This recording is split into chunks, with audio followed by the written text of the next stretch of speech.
Los libros que leo. Hola, ¿cómo están? Bienvenidos, bienvenidas a Los libros que leo. Hoy día tenemos un invitado muy especial que viajó para estar con nosotros presencialmente. Roberto Ampuero, ¿cómo estás? Muchas gracias por la invitación, muy bien, gracias. Vamos a hablar sobre tu nuevo libro. Sabemos que hay parte de tu historia personal también acá, de haber vivido en las cercanías del muro. ¿Cómo conversa esto con esta historia que nos habla de un personaje olvidado, que es el padre del muro de Berlín, Erich Honecker? Bueno, sí, está muy ligada a mi vida, en el sentido de que yo viví detrás del muro durante 3 años y medio y después crucé a Occidente, a Alemania Occidental.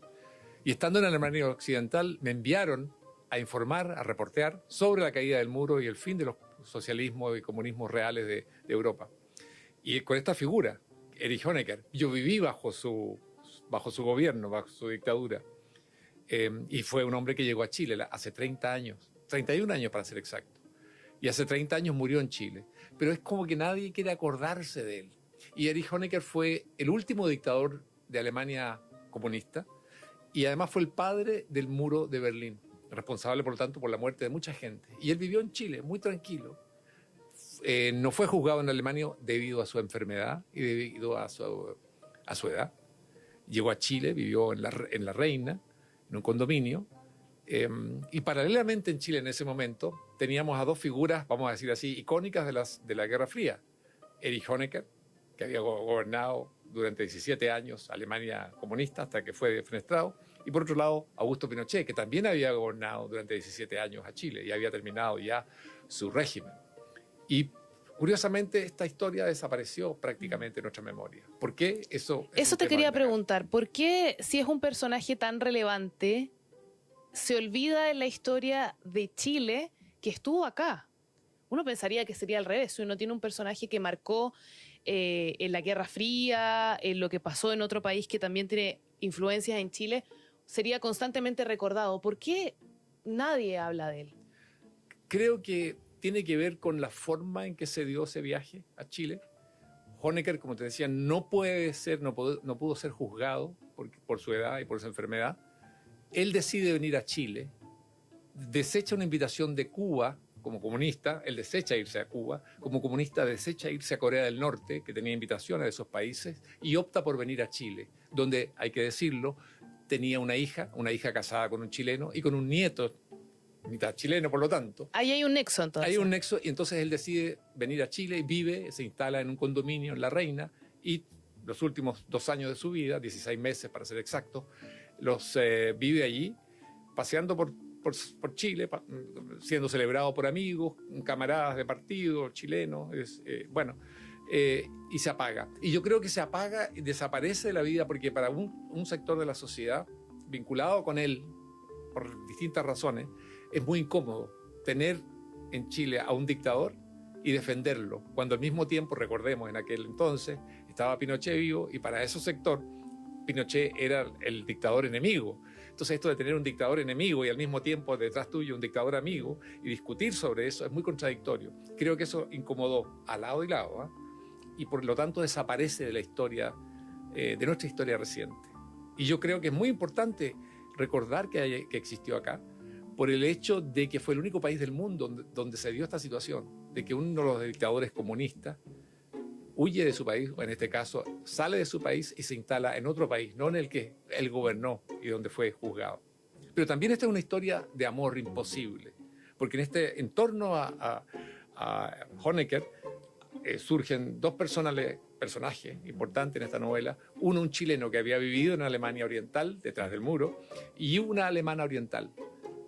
Ambos se encuentran en Chile, habían sido amantes en Alemania, nunca más se habían visto. Él se había ido de Alemania Oriental porque era chileno y podía cruzar el muro. Ella no pudo salir de Alemania Oriental porque era Alemania Oriental y no podían salir los alemanes de Alemania Oriental.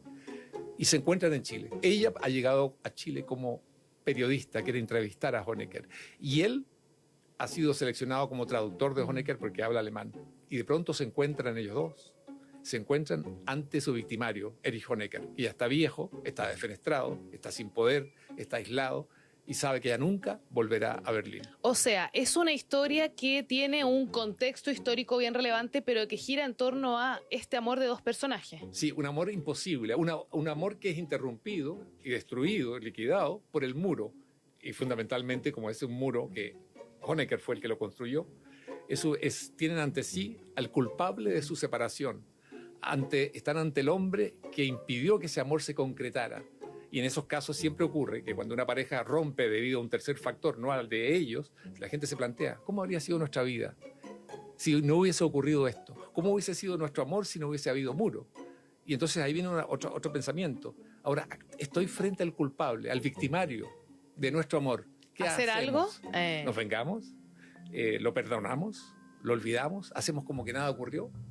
Sigue tú actuando como periodista y yo sigo actuando como traductor y no le mencionamos que nos destruyó el amor y esa vida ya es irrecuperable porque tú has tomado un camino y yo he tomado otro camino y ya nada se puede recuperar. El dolor me interesaba mucho, el dolor que dejan situaciones políticas como esta en la persona y para siempre. Dolor que además tú pudiste ver en carne propia, digamos. Sí. ¿Qué tanto hay de esos sentimientos que tú viste en vivo en este reporteo, viviendo ahí en este libro? Sí, mira, no hay que hacer ningún análisis político para llegar a la conclusión. Cuando tú tienes, como en Alemania Oriental, que se dejó encerrada a 17 millones de personas durante 28 años con un muro que era infranqueable y que te mataban si tú te acercabas a él, te puedes imaginar que la gente es profundamente infeliz.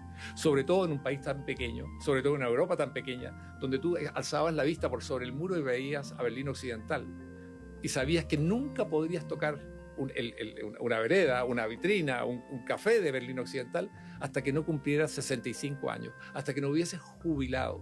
Porque Alemania Oriental dejaba a mis amigos, a todos mis compañeros de curso, de colegio, de universidad o de trabajo, encerrados hasta que no jubilaran. Cuando jubilaran y ya no podías más con tu vida, te podías ir a Occidente. Antes no. Y eso yo lo viví. Lo vi con los amigos que te lo contaban con su dolor profundo, una vez que se tomaban un poquito de cerveza y se atrevían a confesarte aquello, porque no lo podían hablar, Claro. por miedo a denuncias y a sufrir persecución y prisión. Ahora, la figura de Honecker en sí misma también es bastante interesante. ¿Hay algo ahí, te obsesionó este personaje que tú me comentabas fuera de cámara que tiene muchos grises? Sí, él en realidad fue un personaje muy gris, extraordinariamente chato. No se destacaba ni por su nivel intelectual, ni por ser un gran orador, ni por ser un seductor de masas, ni una persona cercana, Que son empática. características que uno asocia en general a dictadores o líderes en Claro, sus momentos. Exacto. Muchas veces, por ejemplo, Fidel Castro tenía una empatía tremenda, por decir, a Chávez era otro que tenía, ¿verdad? Como dictadores, pero tenían esa capacidad. Él, absolutamente chato. Sin embargo, tiene una trayectoria política increíble. Él está durante 10 años del nazismo preso por actividades comunistas.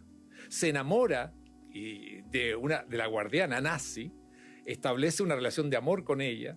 Esto podría ser un libro también. Ese es un libro. Bueno, y cuando cae el nazismo, cuando es derrotada Hitler, él se casa con ella, siendo comunista. Fíjate, es una cosa increíble. Él era dirigente comunista, se casa con ella nazi, del partido nazi, y curiosa o misteriosamente, ella fallece antes del año de estar casado.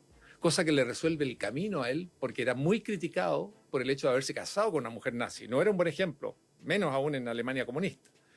Entonces, por ahí hay un tema interesante de él que uno tiende a investigar. También fue un hombre que cuando él ascendió con el estalinismo, en el poder dentro de Alemania comunista. Sin embargo, cuando se produce, digamos, se sacan del poder a Stalin, lo asesinan en el fondo, él se declara anti-estalinista también y cambia, como un camaleón rápidamente, se vuelve anti-estalinista, se adapta. Y cuando llega Gorbachov, él es capaz de desafiar a Gorbachov y desconocer lo que decía Gorbachov. Hay que reformar el comunismo porque esto se nos viene abajo. Y él lo desafió. Y eso, claro, ya fue su fin. Ahí es donde Gorbachov, con los camaradas de él en Berlín Oriental, se ponen de acuerdo para derrocarlo. Y ahí es donde él pierde el poder, termina hospitalizado, termina repudiado por su gente, termina repudiado por la Unión Soviética, y no le queda más que irse de vuelta a Alemania, a la gran Alemania ya unida, y allí Alemania dice, no lo podemos juzgar porque usted tiene muchos años y está enfermo de cáncer, usted se puede ir. Y él escoge Chile y nos mete en un gran problema como país. Y uno dice, Chile. ¿Por qué Chile? País tan pequeño, alejado además de ese conflicto. Porque la razón que había allí, hay una relación también de tipo emocional, digamos, entre Alemania Oriental y cerca de 2.500 chilenos que fueron a vivir a Alemania Oriental después del golpe de Estado. Yo estuve viviendo también en esa Alemania Oriental, por eso conozco tan de cerca la historia. Y obviamente cuando llegaron esos 2.500 chilenos a Alemania, lo primero que les llamó la atención es que vivían detrás de un muro, encerrados detrás de un muro. Para salir de ese país tenían que pedir autorización a los partidos a los que pertenecían y después a las autoridades germano oriental. Entonces está esa relación de dependencia a través de la gratitud. Y yo creo que es una gratitud malentendida, porque uno no puede quedar dependiendo de una dictadura por los favores que te hizo. En algún momento tú tienes que separar y decir, mi gratitud, yo lo pienso así, es hacia la gente que vivía allí, que sufría esto. Mis compañeros de universidad, mis compañeros de trabajo, hacia ellos yo siento gratitud porque con sus impuestos me pagaron, me financiaron, me ayudaron, lo que sea, lo que haya sido. Pero no me comprometo en este caso, con Honecker, con su dictadura. Creo que esa es una diferencia importante, porque si tú viviste ahí, tú tienes que haber solidarizado necesariamente con esa gente que no podía salir nunca de su país. Ni ellos, ni sus hijos, ni sus descendientes, hasta que no cumplieran los 65 años. Conversábamos de que es un personaje que se olvidó que había estado en nuestro país. ¿Cómo fueron esos días? ¿Cómo fue también el proceso de investigar a un personaje que la historia ha tratado de eliminar como un factor que estuvo acá presente? Mira, hay bastante información hoy sobre Honecker. En la época en que Honecker gobernaba, en la dictadura de Alemania Oriental, no había información sobre él. Lo único que tú veías eran sus fotos, veías en verdad las fotos de los diarios del partido y lo veías en discurso. Y siempre en un lenguaje muy dogmático, muy oficial, de estadísticas, de datos, punto. Nada se sabía sobre su vida. No se sabía que él había estado casado con una nazi, por ejemplo. Entonces, es un personaje que de pronto, cuando cae el muro y se recolectan y se consiguen archivos, se empieza a conocer su historia. Y eso empieza a aparecer en diarios y también, desde luego, en libros de investigadores, periodistas e investigadores alemanes orientales. Y es una historia impresionante. Ya el hecho de que su primera señora nazi haya durado 1 año y misteriosamente se muere muy rápido, desaparece toda información sobre ella, todas sus fotos, todos los archivos, no existe nada, hasta que aparecen después de la caída del muro. Y eso porque el Servicio de Inteligencia Alemán Occidental encuentra un maletín del ministro del Interior de Honecker, donde estaba toda la historia de que ella era nazi y dónde se habían casado y que se habían casado. Estamos conversando con Roberto Ampuero. Roberto, tengo que preguntarte sobre tus otros libros. En varios de ellos hay un contexto histórico en donde la Guerra Fría tiene un rol central. ¿Vas a seguir escribiendo de eso? Hay una, no quiero decir obsesión, pero una especie de obsesión con eso. ¿Y cómo eso también afecta a Chile? Porque está muy ligado a contexto global, pero también relacionado con nuestro país. Mira, yo creo que lo primero es que un escritor escribe sobre lo que conoce de alguna forma. Cuando tú como escritor te metes a escribir sobre algo que no conoces, los lectores, que son muy alertas y muy inteligentes, se dan cuenta. Este señor no conoce esto. Yo he estado acá, este señor está afirmando cosas muy generales, sacadas de alguna guía turística. Entonces uno se ocupa de los temas que conoce bien. A mí me marcó mucho en mi vida, mientras en Chile había una dictadura. Yo no vivía esa dictadura. Yo me salí de Chile a los 3 meses de Chile. Y nunca más volví hasta que hubo democracia. Entonces, lo que yo viví fue, fundamentalmente durante un par de años, dictaduras totalitarias. Conocí Cuba y conocí Alemania Oriental. Después, ¿verdad?, a comienzos de los 80, vuelvo a Occidente, a Estados Unidos, a Alemania Occidental, hay otros países occidentales. Y eso te marca. Haber vivido bajo una dictadura totalitaria te marca enormemente. Porque no es una dictadura como cualquier otra, no es un sistema autoritario, es totalitarismo. O sea, eso está completamente controlado. Tanto que no puedes dejar el país de partida. Entonces, eso te hace escribir sobre los temas que tú conoces. Ahora, tú lo haces, ¿por qué lo haces? Primero, porque quieres tener una información y una experiencia que puedes compartir. Segundo, porque es una forma también de conocer mejor aquello. Y tercero, porque tú puedes conocer eso fundamentalmente a través de textos históricos y datos económicos y eso. Pero las novelas lo que te permiten es entrar diría yo, en lo que es la condición humana, sus miedos, sus temores, sus amores, sus fracasos, sueños, frustraciones. Eso, cuando tú lo puedes manejar dentro de una novela y explorar, te da la experiencia real de haber vivido en un régimen totalitario y de haber soñado con la libertad. Y recordemos, Alemania Oriental, los alemanes orientales, son capaces de derribar ese muro en manifestaciones masivas donde no se arrojó una sola piedra, donde no se quebró ni una sola vidriera, donde no se quemó ni un solo auto, y el sistema se desplomó por completo. Y pasaron sin un herido, sin un muerto, a una sociedad democrática que se integró a la Alemania occidental y formó la Alemania nuevamente. Una historia de amor, un personaje que vivió en Chile, de la cual la historia se ha olvidado. Eso es lo que podemos encontrar en tu última novela, Nunca volveré a Berlín. Ahora vamos a pasar a una parte entretenida de este programa, que es esta tómbola con preguntas.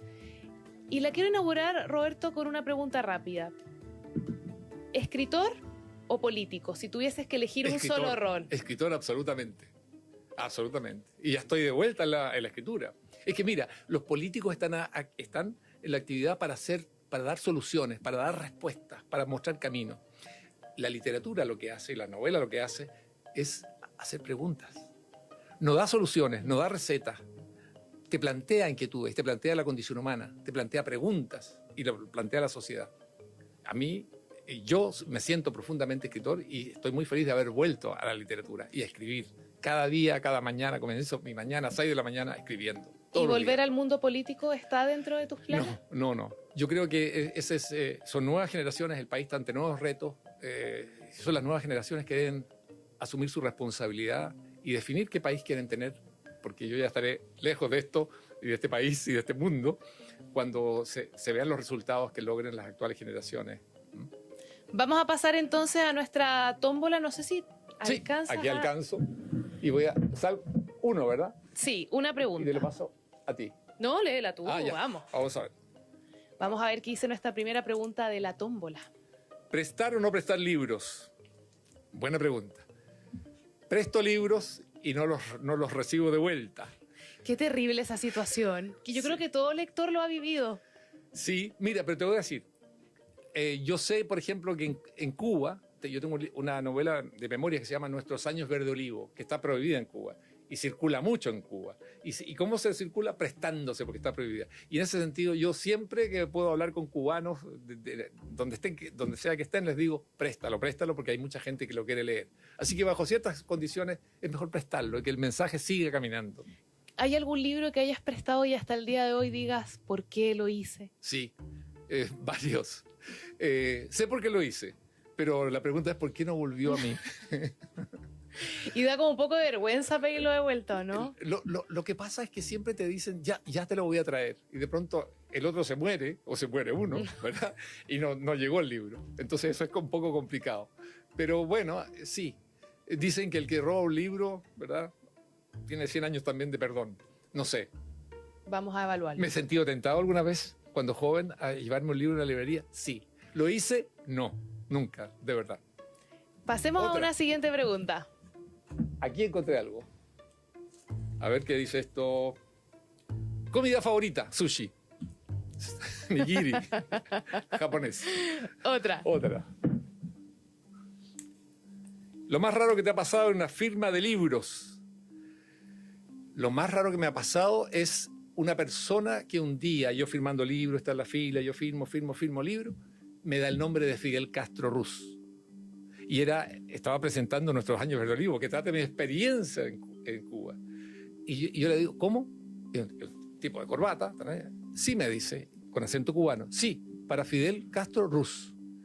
Bueno, ¿qué vas a hacer? Discutir, no puede. Uno Claro. puede pensar, ¿será o no será? Pero bueno, entonces lo firmo. Muchas gracias. Era una tarea que yo tenía. Y se fue. ¿Y tú crees que efectivamente el libro llegó a...? A ver, tenía todas las pintas de un diplomático, pero además tenía toda la pinta de un diplomático del este de Europa, como decíamos, que son un estilo que tiene que ver con espías y agentes. Pero lo dijo con mucha seriedad y mucha autoridad. Y yo dije, bueno, uno está para firmar acá, no puede censurar No puedes nombres. negarle. No lo voy a censurar a Fidel Castro, que se pasó toda la vida censurando gente. Así que lo firmé. Esa es la firma más extraña que yo he tenido. Veamos qué más dice nuestra tómbola. Bien.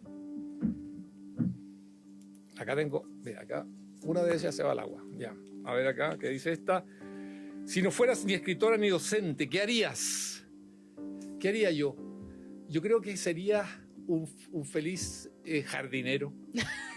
Es verdad, admiro a los jardineros. ¿Pero hay algún talento con las plantas o esto es...? Mira, yo volví a Chile hace 2 años y medio y nos fuimos a vivir en una parcela que teníamos hace más de 35 años, donde nunca habíamos vivido fuera de Chile además, y la habíamos construido la casa. Y bueno, y ahí volvimos a vivir porque nos dimos cuenta a lo largo de los años que bien nos hacía estar en relación con la naturaleza, en relación con las plantas, con los árboles, en relación con las montañas, en la zona central de Chile, y las estrellas.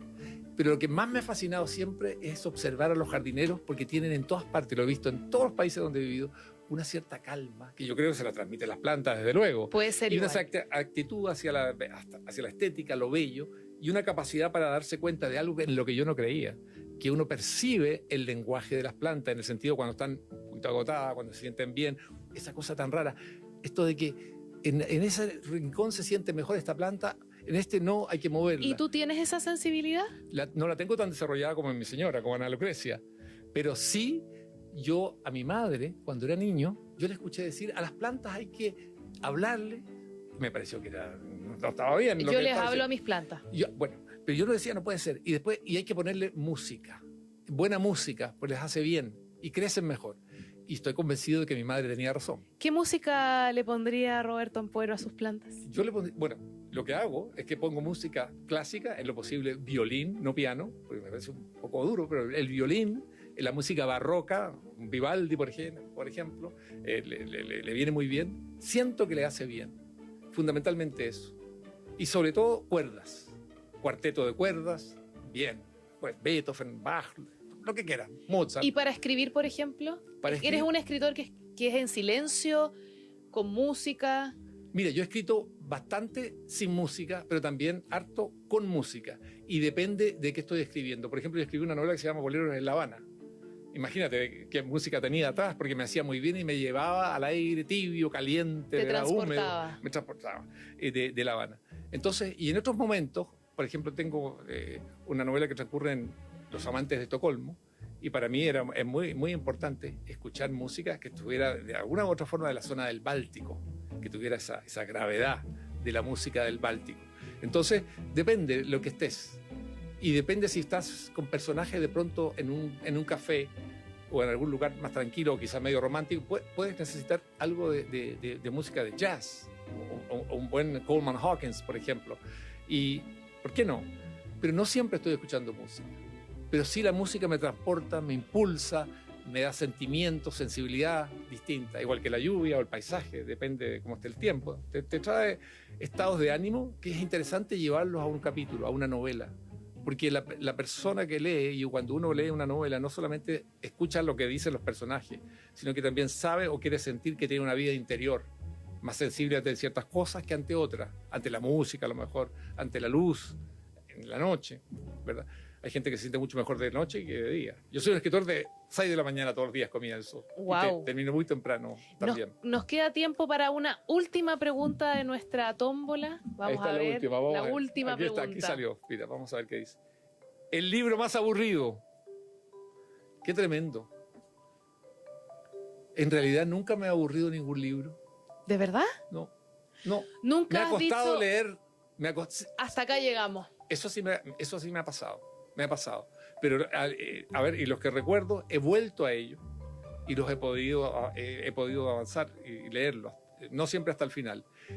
Porque esto es distinto. Hay libros, a ver, en mi juventud, yo leía los libros y decía, los tengo que leer hasta el final por disciplina. Y si no, me costaba mucho y entonces no cumplía en ese sentido. No los leía. Pero a partir de esa edad, yo digo con mucha claridad, un libro es la conversación con una persona. Y me queda un tiempo limitado de vida, estadísticamente muy limitado. Y por lo tanto, las conversaciones tengo que llevarlas a sostener con personas que me atraen mucho. Y en ese sentido, entra un libro, si calza conmigo, le doy una oportunidad, ¿verdad? Sigo leyéndolo. Si no, lo dejo para más adelante. Nunca lo descarto en el sentido total, sino que lo postergo. Pero esa es la relación que yo tengo hoy con los libros. Pero necesito que el libro me atrape, me lleve adentro, me haga sentir que ese mundo que describe ese escritor o esa escritora es parte de un mundo que se me vuelve real y no lo puedo abandonar.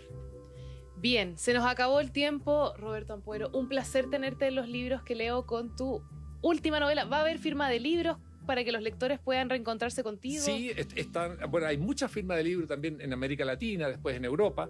Estoy en esa gira. Y yo a través de mi Twitter, Roberto Ampuero, me pueden ubicar en X, como dicen hoy, X, un poco ciúticamente siempre dice, actual X. Estoy allí anunciando las presentaciones que hay. Hoy, por ejemplo, hay una presentación en la Universidad San Sebastián, en el campus Los Leones, a las 6:30 de la tarde. Estaré con Christian Banken y con el historiador Gonzalo Arenas, conversando sobre Nunca volveré a Berlín hoy. Y así seguiremos con más presentaciones durante las próximas semanas, hasta que lleguemos curiosamente, hasta Praga y Madrid, desde luego. Así que están todos invitados. Síganme por mi Twitter y verán ahí qué actividades hay. Bueno, con esto llegamos al final de nuestro programa. Muchas gracias, Roberto. Y a ustedes invitarlos entonces a leer Nunca volveré a Berlín. Nos encontramos en una próxima oportunidad. Chao, chao. Los libros que leo.